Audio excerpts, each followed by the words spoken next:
You know, sometimes you think a first-class ticket's your golden pass to a bit of peace-sprawling seat, quiet cabin, maybe a sip of sparkling water before the world rushes by below, but on that crisp morning at LAX, it turned into a ticket to pure hell for me, Dr.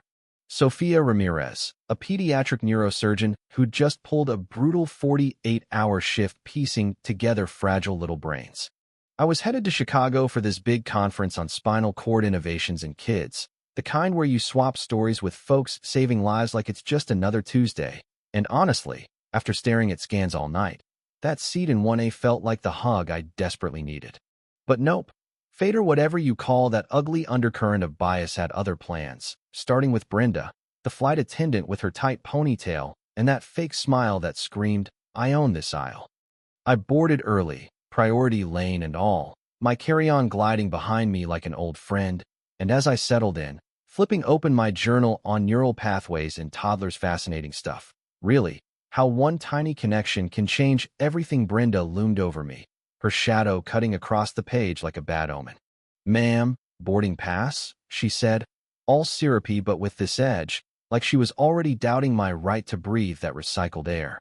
I pulled up my phone, showed her the digital ticket clear as day, but she just squinted, lips pursed, her eyes flicking over my tailored pantsuit, my coiled curls pinned back professional-like, my leather bag that screamed, "I've earned this," and in that split second, I felt it, that silent judgment, the kind rooted in some deep-seated resentment, maybe from years of seeing folks like me rise while she stayed stuck slinging peanuts. Or perhaps just plain old prejudice whispering, "She doesn't fit here."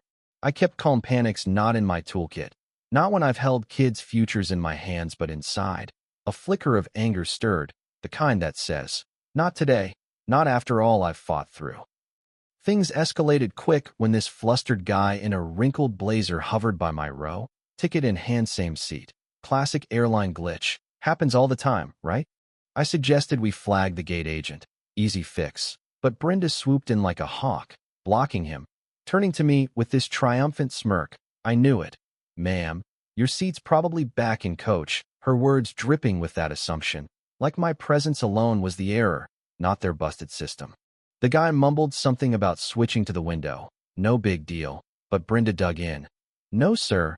You paid for this. She's the one who needs to move," her voice rising, turning heads in the cabin, passengers shifting uncomfortably as if watching a live drama unfold. I felt my cheeks heat, that familiar boil of injustice. Why me? Why always the extra scrutiny? But I held firm. This is discrimination, plain and simple. Verify the manifest or back off.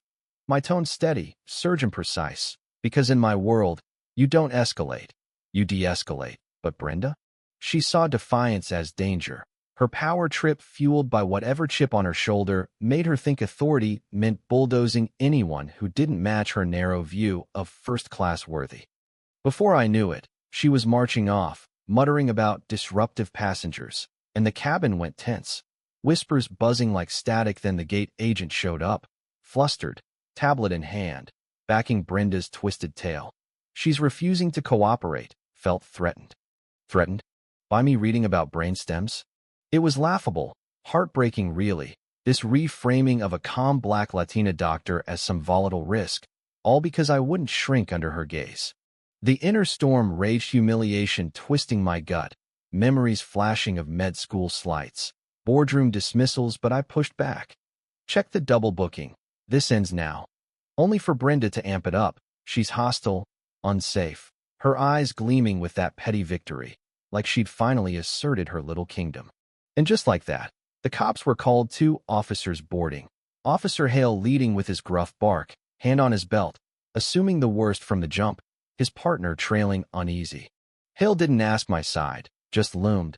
"Gather your things, ma'am, or it's cuffs." His bias hanging thick as fog, probably from too many shifts enforcing the status quo, ignoring how folks like Brenda weaponize safety against people who look like me.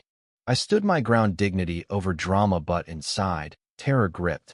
Visions of handcuffs, headlines ruining my career, all for existing in a seat I bought. The cabin watched, a young tech guy named Alex discreetly filming, his phone my silent ally, as I whispered, "This isn't right," feeling isolated, cornered. Until that spark hit one call, my last card. My husband works here, I said, dialing Victor Kane, the CEO of LAX himself, the man who'd climbed from baggage handler to boardroom boss.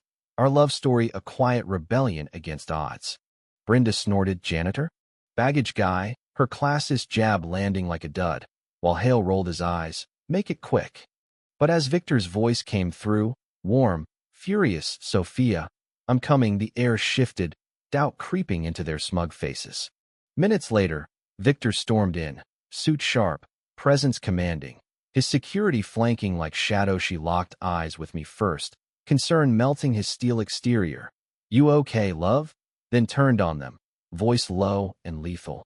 You pulled me from a multi-billion runway deal to harass my wife, a surgeon healing kids, in my airport? Hale stammered, face draining, realizing his career teetered. Brenda wilted, her empire crumbling as Victor grilled. You singled her out, why? Company glitch, but you blame her. The video from Alex sealed it, proof of their overreach, bias exposed raw.